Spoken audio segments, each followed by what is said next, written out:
పోలవరం ప్రాజెక్టుకు కేంద్ర ప్రభుత్వం తాజాగా 2,800 కోట్ల రూపాయలను విడుదల చేసింది. రీఎంబర్స్మెంట్ కింద 800 కోట్ల అడ్వాన్స్గా 2,000 కోట్లను కేంద్ర ప్రభుత్వం విడుదల చేసింది. ఇక 2014 నుంచి రాష్ట్ర ప్రభుత్వం తొలుత సొంత నిధులతో పనులు చేస్తే వాటికి కేంద్రం దశల వారీగా డబ్బులు చెల్లిస్తోంది. ప్రస్తుత ఆర్థిక సంవత్సరంలో 6,000 కోట్లు, వచ్చే ఏడాది 6,157 కోట్ల మంజూరుకు కేంద్రం ఇటీవల గ్రీన్ సిగ్నల్ ఇచ్చింది.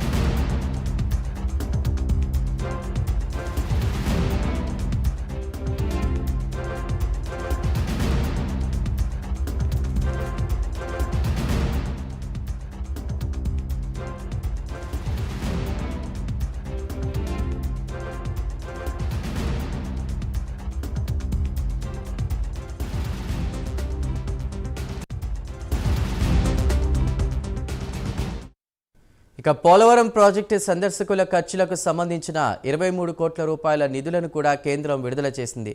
గత టీడీపీ ప్రభుత్వంలో ప్రజలను పోలవరం ప్రాజెక్టుకు సందర్శనకు సంబంధించి కూడా ఆర్టీసీ బస్సులో తీసుకువెళ్లి ఉచితంగా భోజనాలు పెట్టారు. దీనికి సంబంధించి 2018 డిసెంబర్ నుంచి 2019 మార్చి వరకు ఖర్చు చేసిన నిధులను కాంట్రాక్టర్లకు వైసీపీ ప్రభుత్వం చెల్లించలేదు. దీంతో వారు హైకోర్టును ఆశ్రయించగా 12% వడ్డీతో చెల్లించాలని ఆదేశించింది.